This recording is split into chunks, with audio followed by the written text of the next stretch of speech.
Então vamos lá então, bom dia! Bom dia! Bom dia! Crianças, nós vamos fazer então essa aula diferente hoje. Vai ser uma aula onde nós vamos tentar simular a parte de atendimento, como vai ser o trabalho de vocês dentro do banco. A gente preparou isso aí com bastante carinho para vocês. Nós vamos tentar trabalhar aqui, na parte minha, eu vou tentar trabalhar, nós vamos ver algumas coisas de atualidades do sistema financeiro nacional. Nós vamos falar algumas coisas de conhecimentos bancários. Nós vamos conseguir também falar algumas coisas de matemática financeira, ok? Isso é o que vocês vão ver comigo. Amanda. Eu fiquei com ciúmes, eu vou fazer igual. Vai lá, o que vocês vão ver contigo? O que tu vai conseguir abordar? Com a tia Amanda, vou fazer igual a dele, tá? A gente vai ver um pouco sobre o planejamento da venda. A gente vai ver sobre atendimento. E daí nessa parte do atendimento, a venda em si, né? Porque o banco está nos pagando não é só para atender, é para vender. Vender atendendo muito bem. E promoção e propaganda. Para fixar bem aqueles conteúdos que a gente viu. Agora a gente vai ver, né, na prática como é que isso está acontecendo e coisas que são mais práticas assim, para a gente fixar o conteúdo, né, além da teoria que a gente já viu. Isso. Então, assim, primeiro, nós vamos conseguir fazer uma revisão, né? Praticamente, essas aulas interdisciplinares só conseguem acontecer no final, porque já precisa da base, né? Eu não consigo falar, por exemplo, simular um atendimento, vocês não conhecem os produtos, não sabem dos princípios de marketing, essas coisas todas lá. Então, a gente só consegue fazer isso na parte final, que vocês já tiveram toda a parte da teoria. Nós vamos tentar pegar essa teoria, trazer para a prática e em uma determinada situação, nós vamos dar duas situações aqui, e em cada uma dessas situações nós vamos tentar abordar tudo isso possível. Então, vai ser bom que vocês vão ver a aplicabilidade disso. E se a prova realmente, o cara lá, o nosso diretor lá, o Neto lá, diretor de RH do BB, falou que essa prova, ela tem que refletir uma realidade do cara no dia a dia, vocês vão ver isso aqui. E graças a Deus isso é possível, porque, bom, porque tu vê, metade aqui nós vamos ter aqui praticamente 50% da prova sendo abordada aqui em conteúdos, né? Estamos falando de atendimento, estamos falando de técnica de vendas, atualidade, estamos falando de conhecimentos bancários, mais matemática financeira. Praticamente a metade da prova sendo abordada com apenas 2 professores. Às vezes não, só que a sorte, vamos dizer, entre aspas, é que, puxa, eu sou formado em matemática, as minhas especializações são na área de finanças, na área de economia, mestrado em economia, especialização em finanças. A minha formação é nessa área acadêmica. E trabalhei 7 anos no banco.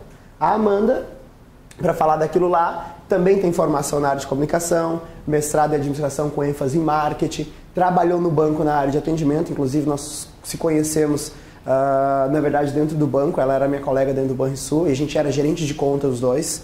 E... Pausa que a Maria Tereza teve um pequeno infarto agora. Nós nos conhecemos. Tá, ok. É que ela tava devendo uma, porque eu corrigi ela um português no meio da sala de aula. Ela tá umas 2 aulas que ela tá assim, ó, filha da puta, fala uma coisa errada. Ele vai falar uma coisa errada, porque eu corrigi ela, né? E ela sentiu então, meio... kids, amigos, agora depois sim. no final da aula você se abraça, tá? Ok? Então nós nos conhecemos no Banrisul e trabalhando com gerente de contas naquela época. Era gerente pessoa física os dois e tal.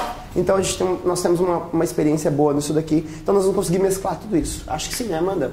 Ok? Sim, com certeza. Bom, aí só tem um problema, eu quero pedir uma colaboração de vocês. É o seguinte, isso nunca foi dado, nós nunca, né, preparamos isso, é uma coisa nova e tal, não é uma aula comum.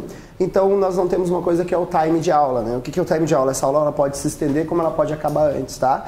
Então nós preparamos 2 assuntos que nós achamos que é o suficiente para ir até as 15 para as 12, tá? Inclusive, se chegar até 15 para as 12, nosso planejamento é que a Amanda vai embora às 10h30, porque ela tem um compromisso no banco às 10h30, né? Que comprometeu. Que ela tem o horário de chegar lá no banco lá. Inclusive, ela não consegue dar aula de manhã, né? Tanto é que vocês estão tendo aula com ela em horários alternativos, mas a gente conseguiu mesclar para ela conseguir, pelo menos hoje, essa aula especial, ela vir na parte da manhã. Um pouquinho aqui com vocês. Isso aí. Tudo bem? Vamos começar então? Vamos lá? Pessoal do EAD, então vamos embora então. Vamos começar então. Deixa eu apagar isso aqui então. Eu fico de assistente? Não. Eu sempre quis ser ajudante. Vai então, vai lá então. Apaga assistente de palco, meu sonho. Sai lá então. Vamos começar assim. A primeira situação vai ser a seguinte, tá? O cliente vai... O funcionário do banco, eu vou fazer o funcionário do banco, vamos fazer como se eu fosse funcionário do banco, e vou receber lá as minhas metas, tá? Eu vou receber minhas metas que eu tenho que atingir, que é o que vocês vão ter como funcionário do banco. Tem as minhas metas, ok? Entre as minhas metas vai ter uma série de coisas, sei lá, abrir tantas contas, renovar cadastro, vender seguros, fazer tanto de empréstimo, captar tanto. Eu vou pegar uma meta específica aqui, nesse exemplo, que é vender não sei quantos títulos de capitalização. Então eu tenho que vender títulos de capitalização. Ouro ou CAP, tá? Então tá dentro das minhas metas, eu preciso atingir essas metas. Então nós vamos começar na primeira parte com a Amanda falando sobre isso, sobre como vai ser esse meu planejamento, como que é as metas, como essa parte vai funcionar. Então vamos começar. Recebemos uma meta lá no início do semestre, no início do ano, a gente recebe uma meta, né? Todo vendedor tem lá. E normalmente essa meta ela é composta de vários produtos e de um volume, que é o que a gente tem que atingir, né? Volume financeiro ou quantidade de negócio que eu tenho que fazer, títulos que eu tenho que vender, operações que eu tenho que fechar. E aí o vendedor fica maluco, porque sempre parece inatingível. O que a gente viu em aula? Quando se vai traçar uma meta, como é que o banco faz para traçar meta? Ele não pode lançar uma meta aleatoriamente, né? Então o planejador lá, o administrador do banco, que é quem está fazendo as metas e planejando isso, ele vai olhar mercado, ele vai olhar a inflação, ele vai olhar comportamento de compra das pessoas, ele vai olhar preço do dólar, taxa de juros, tudo isso ele vai olhar para prever como é que o mercado vai se comportar naquele tempo, porque senão a meta dele vai ficar descolada da realidade, certo? Então olhou o mercado, olhou concorrência, olhou comportamento de consumo, traçou uma meta. O volume para título de capitalização na tua carteira vai ter que ser de R$1.000 nesse semestre. Chutei um valor, tá? Não faço nem ideia se isso é plausível ou não é. R$1.000 em títulos de capitalização nesse semestre. Quando o vendedor recebe, quem tem que administrar o como atingir essa meta é o vendedor. Isso é um desafio. Por quê? Existe um tipo de cliente para o qual esse título de capitalização é importante e é um bom produto. Porque todo produto do banco é bom para alguém. Então, aquele ranço de vendedor que a gente tem, que a gente já falou bastante em aula, né? De que o vendedor é um cara que engana, é um cara que enfia as coisas goela abaixo. É um cara que sacaneia o cliente, né? Que é esperto. A gente precisa se livrar desse sentimento, porque não é isso que o Banco do Brasil espera de nós, muito menos na hora da prova. Na hora da prova, eles vão perguntar sobre o papel do vendedor e vocês vão ter que saber que o papel do vendedor, que o que eles querem ouvir, é um cara que oferece as soluções adequadas para cada cliente, né, de acordo com as necessidades daquele cliente. Não é o cara que enfia um produto goela abaixo para atingir as metas. Então, se cair metas, o que você tem que saber? Primeiro, que ela é traçada com base num estudo, não é uma coisa aleatória, um número fictício aleatório, ele é baseado sempre em algumas premissas de crescimento de mercado, comportamento de mercado, etc. Inflação, taxa de juros, dólar, esse tipo de coisa. E quem tem que administrar a maneira de atingir a meta é o vendedor. Como? Olhando para os seus clientes potenciais e clientes atuais e verificando quais são os clientes para os quais eu posso vender determinado tipo de produto. E encaixando os produtos de acordo com as necessidades e perfil dos meus clientes, certo? Então isso a gente está falando de planejamento de vendas.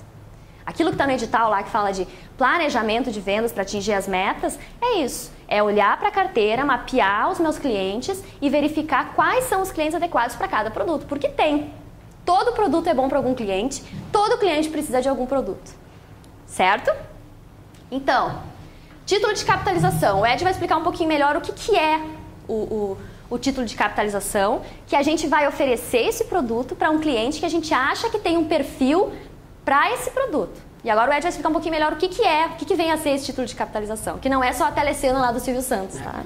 Primeiro, eu vou falar o seguinte, tá? Por que isso está vindo na minha meta? Nós vamos entrar um pouco primeiro em atualidades do sistema financeiro. Então, primeiro eu vou começar falando de atualidades do sistema financeiro. Por que é de se esperar que as metas agora, elas tenham essa diversificação toda? Eu tenho uma cobrança maior em título de capitalização.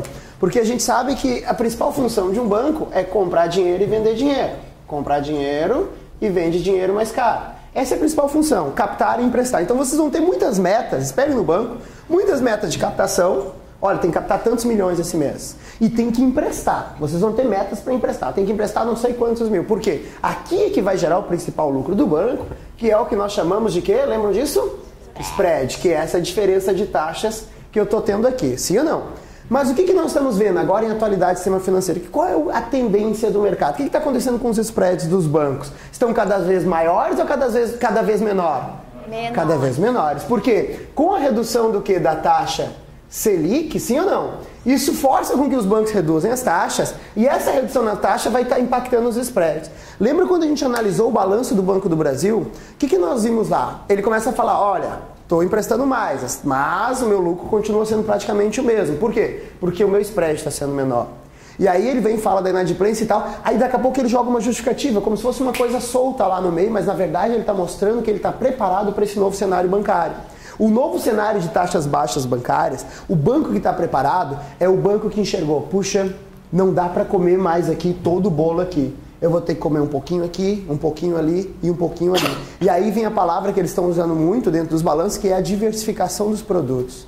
Então a diversificação vai me trazer receita que vai complementar esse, vamos dizer, esse patrimônio, o lucro do banco total, que antes ficava muito concentrado apenas em operações bancárias, e agora o banco, que não vender muita capitalização, que não vender seguro, que não vender consórcio, que não for um bom administrador de fundos de investimento, tudo isso é serviço, né? Se não prestar esses serviços, essas coisas que vão complementar a captação e empréstimo, dificilmente ele vai conseguir manter as receitas na altura que ele tem. Então a gente espera um aumento nessas metas de capitalização justamente por isso. Por quê? Porque essa diversificação é a nova tendência de mercado. Então, não estou conseguindo captar e emprestar, vamos vender capitalização, vamos vender o seguro, vamos fazer outros produtos que serão essas prestações de produtos, esses serviços que vão complementar a minha receita, ok?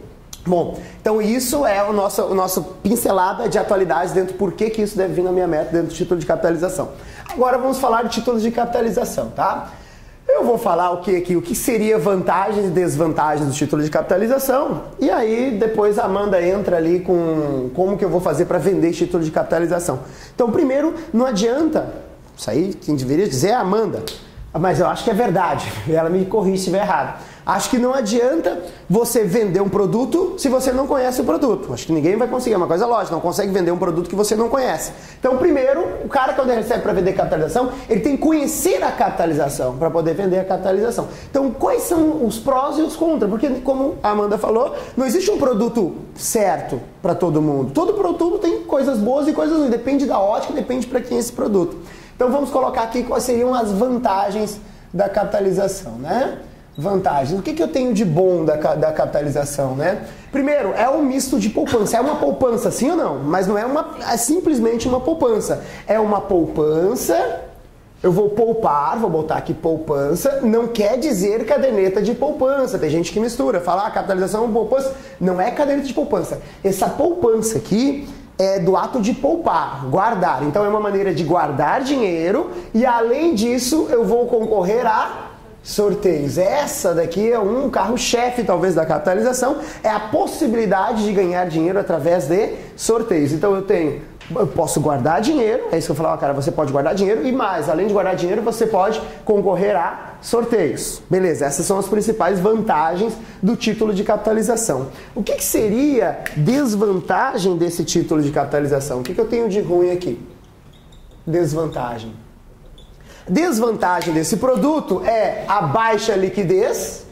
O que é isso? O que quer dizer essa baixa liquidez? O que quer dizer?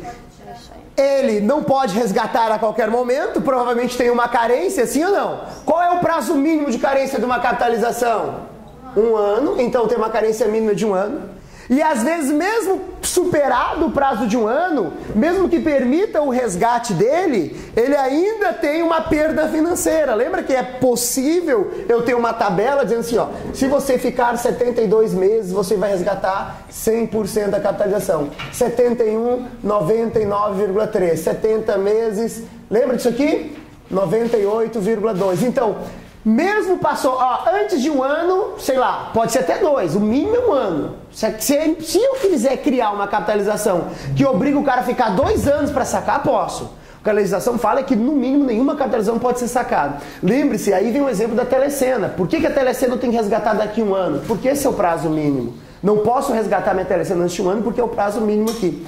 Agora, mesmo passando o período da carência, quando o cara sacar, o cara ainda pode ter um deságio. Mas o cara não pode reclamar. Por quê? Porque aquilo já está no contrato quando ele assinou a capitalização, já estava escrito lá na proposta de capitalização, aquela tabela já vem lá, ó, se você resgatar com os ele já sabe que ele está ganhando esse dinheiro aqui. E mais, esse percentual aqui que ele vai ganhar é sobre todo o dinheiro que ele está depositando. Por exemplo, ele está pagando lá, ele vai pagar 72 parcelas de R$100 por mês, vai poupar 100 pila por mês, tá? Imaginamos, esqueçam que tem correção, 72%. Ele está poupando R$100, está todo ano indo para a poupança dele? Sim ou não? Como é que chama esse valor que ele paga todos os meses? Como é que chama esse valor que ele paga todos os meses? Prêmio. Então ele está pagando, preste atenção que aqui é confuso, né? Prêmio não é o que eu recebo quando eu ganhei um sorteio da capitalização. Prêmio é o que eu estou pagando. E esse prêmio, ele é dividido em quantas partes? Quantas partes? 3 partes. Uma parte desse aqui vai constituir o fundo, a reserva do nosso amigo. É aquele dinheiro que vai ser corrigido, que vai vir para cá. Só uma parte. Tudo bem? Uma outra parte, o que é uma outra parte? Eu vou reservar para sorteio. Afinal de contas, quando eu sorteio lá na minha capitalização lá, olha, agora o cara ganhou 1 milhão, esse dinheiro não é do Banco do Brasil, é dos próprios poupadores que eu tiro um percentualzinho de cada um e pago. Quando o Silvio Santos dá uma casa própria na telecena, não é do bolso dele, é das próprias telecenas que eu tirei um pouquinho de cada telecena vendida e fiz a constituição do prêmio. Então o prêmio vem dos próprios contribuintes, então vem daqui. E além disso eu tenho uma terceira parte, que é a melhor parte para a instituição, que é o quê? O lucro desse sistema, sim ou não? Agora vamos lá, quem pode emitir títulos de capitalização? Como é que chama a empresa que pode emitir títulos de capitalização? Banco? Não. O que o banco faz? Comercializa o título de capitalização. O Silvio Santos é banco? Ele até tinha um banco pan-americano lá, agora não tem mais. Ele continua vendendo a capitalização. Precisa ter banco para fazer a capitalização? Não, banco não podem emitir título de capitalização. Título de capitalização é um produto exclusivo de uma empresa chamada Sociedade de Capitalização. Tá? A sociedade de capitalização, somente essa empresa pode constituir. Ah, professor, mas o Banco do Brasil tem o Orocap. Não, tudo bem, mas quem emite não é o Banco do Brasil, é uma sociedade de capitalização do Banco do Brasil que pertence ao conglomerado do Banco do Brasil. Tudo bem? Agora, essa sociedade de capitalização, ela é fiscalizada pelo Banco Central? Banco Central? Sociedade de capitalização do Banco do Brasil é fiscalizada pelo Banco Central? Não. Os títulos de capitalização, quem é que fiscaliza?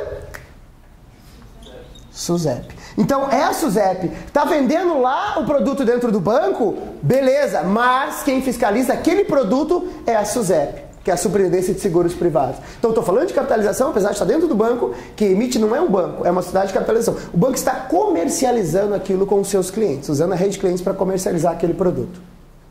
Tudo bem? Então, vantagens. Posso poupar, concorro a sorteios. Desvantagem é a liquidez. Liquidez, tá? E vou colocar aqui, ó, possibilidade. Não quer dizer que vai acontecer, é possível. Possibilidade de resgate inferior ao valor investido. Valor aplicado. Essa é uma desvantagem, tá? Então, olha lá. O que eu vou falar? O que tem de bom? Cara, a capitalização você pode aplicar, vai guardar o dinheiro, te obriga a guardar o dinheiro. E a grande vantagem, maior que eu te dou, além de guardar o dinheiro, você vai concorrer a sorteios. Agora, desvantagem, liquidez. Você tem que ficar um prazo mínimo nessa capitalização. E mesmo passando o prazo mínimo, pode ser que você não saque todo o valor. E como só uma parte do dinheiro que você aplica vai para o fundo de reserva, pode acontecer, não necessariamente vai, pode acontecer de você sacar o teu dinheiro e ainda ter menos que você aplicou. Guardou 72 de 100, chegou no final, tem só 7 mil. Cara, mas e os juros e tal? Não tem nem os 7.200. Pode acontecer. Não necessariamente vai acontecer. Tudo depende do plano, depende qual é a rentabilidade desse plano. A legislação me fala o seguinte, título de capitalização tem que ter rentabilidade mínima de 20% da poupança. É isso que a legislação me fala. Então, nada impede do cara pagar os 20% da poupança, isso não vai render nem a poupança. E dependendo, esse parte aqui nunca vai chegar no total, porque com a rentabilidade isso aqui não paga o sorteio e o lucro e o cara vai resgatar menos que ele aplicou. Então, pode acontecer. Então, essas são as principais características do título de capitalização. Tudo bem? Agora, com base nisso, sabendo as vantagens, sabendo a desvantagem, agora vai vir a Amanda vai falar sobre como ela vai traçar o público-alvo, como ela vai tentar vender esse produto aqui. O pepino agora de vender isso é teu, tá? Então agora venda isso lá, Amanda. O pessoal de casa já pode aumentar de novo o volume do áudio, né? Porque o Edgar gritou, mas eu não grito tanto, eu falo tipo Vou pegar uma aguinha até, pode continuar. Bom, pessoal, como vender isso aqui? Né? Como vender um título de capitalização?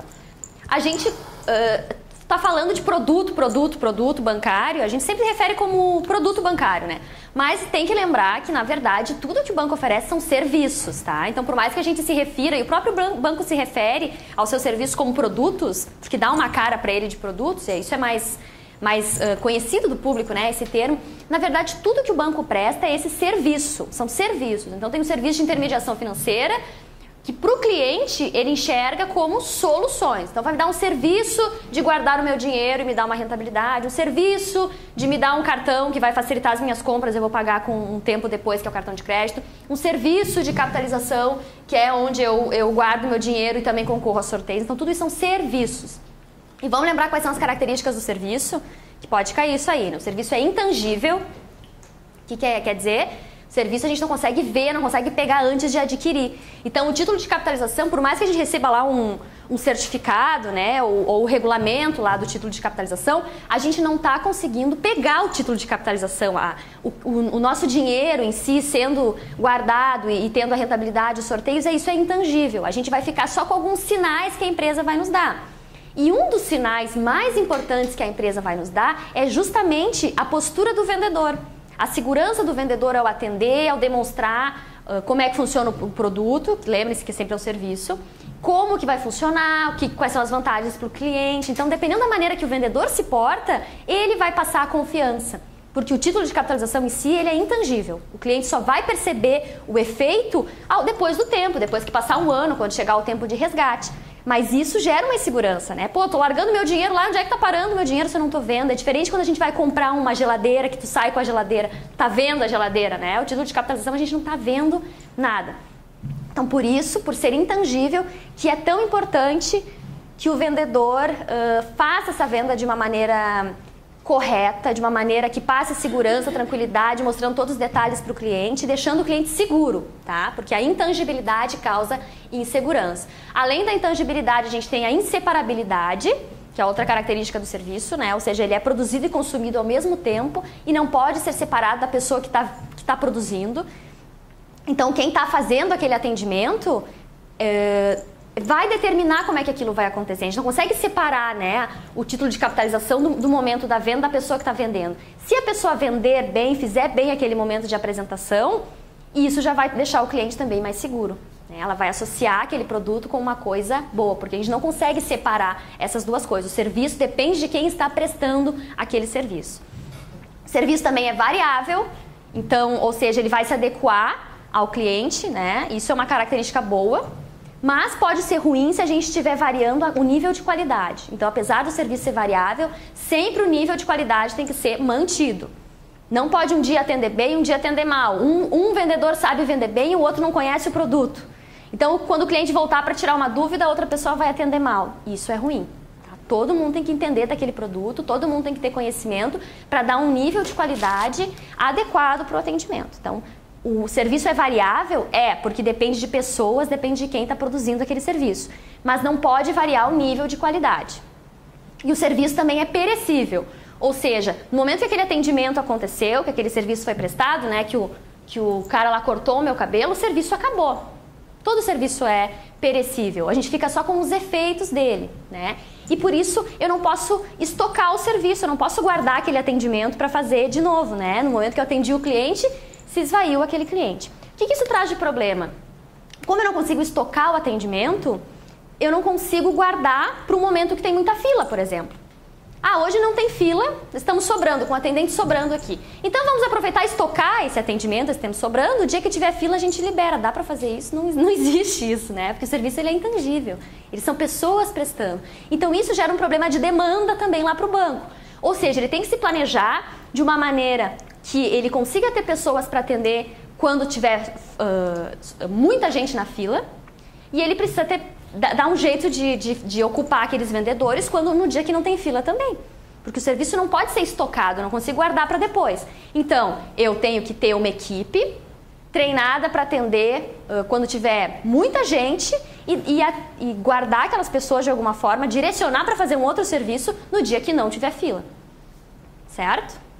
Então, a gente não consegue estocar o serviço. Então, o serviço é intangível, é inseparável, variável e perecível. Certo? Não esqueçam dessas 4 características. E sempre que a gente falar de produto bancário, a gente falar de cartão de crédito, ou de poupança, ou de fundo de investimento como um produto, na verdade são serviços, tá? Sempre lembrem disso, que isso pode cair na prova. Isso tem caído. Bom, como é que eu vou vender um título de capitalização? Para quem que eu vou vender? Quando eu estiver fazendo a minha prospecção lá, estudando os clientes para quem eu vou oferecer, que tipo de cliente pode ser interessante isso aqui? Um cliente que quer guardar dinheiro, por exemplo, e não consegue. É um ótimo produto. Quer fazer uma pergunta? Você perguntou na prova o que o banco vende? Serviço ou produto? Serviço. A colega perguntou, se perguntarem na prova o que o banco vende, é serviço ou é produto? Serviço. Bancos são empresas de serviço, que usam produtos associados, porque o conceito de produto é que ele é tangível, tá? Então, um produto seria, por exemplo, o cartão de crédito plástico, seria um produto associado ao serviço, mas o serviço é financiamento do crédito. Porque o cartão de crédito nada mais é do que um financiamento das minhas compras, né? Então, o serviço é o financiamento das compras. O cartão é um produto associado, tá? É que a gente fala, e os próprios bancos dão essa linguagem de produtos, vestem os seus serviços como produtos, como se a capitalização fosse um produto, tá? Então, não se preocupem com isso, assim, na linguagem informal não tem problema. Eu só estou colocando, assim, que se na prova cair uma questão bem específica, como tu colocaste agora, se é produto ou serviço, é serviço, tá?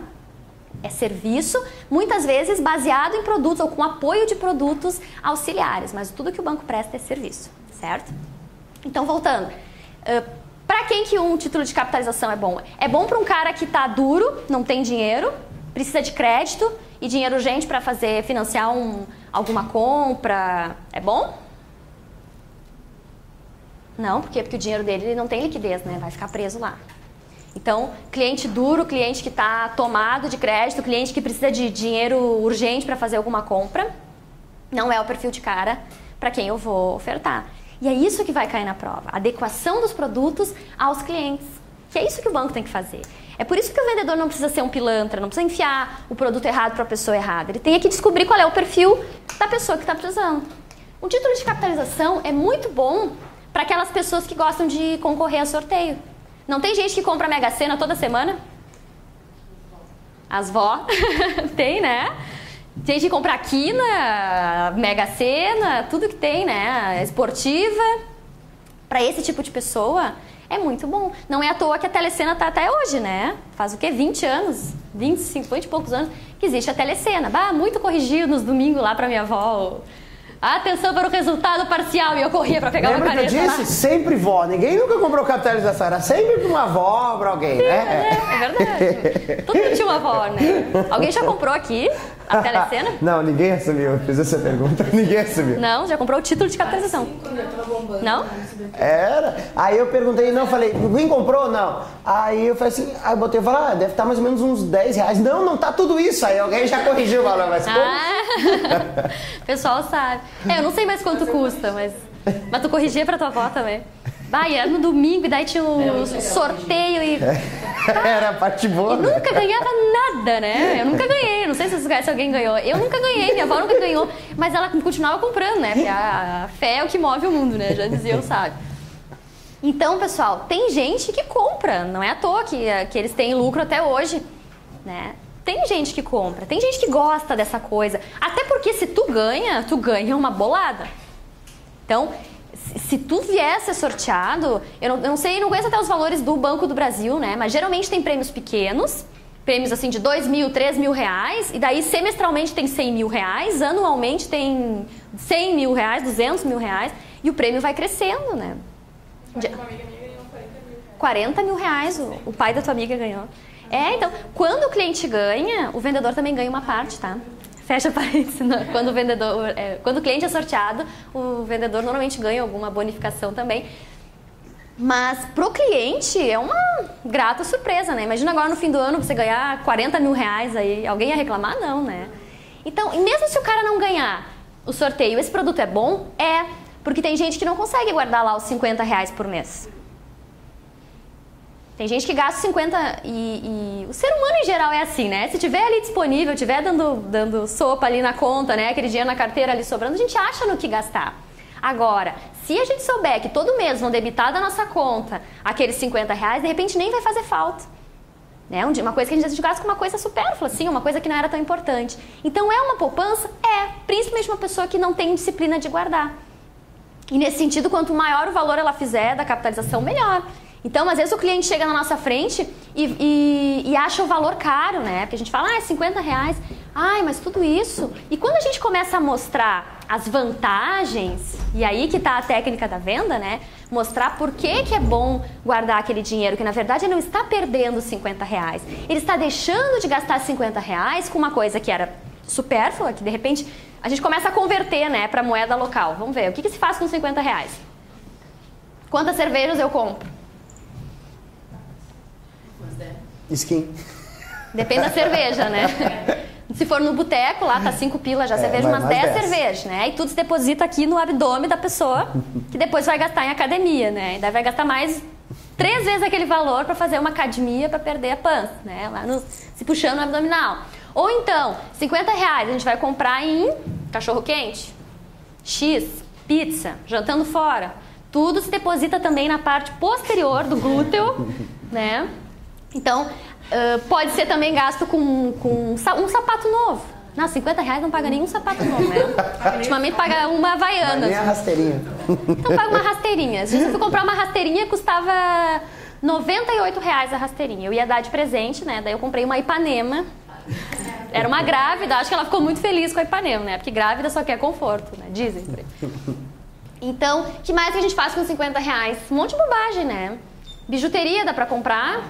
Só dá pra comprar, as baratinhas dá, né? Maquilagem, dá pra comprar.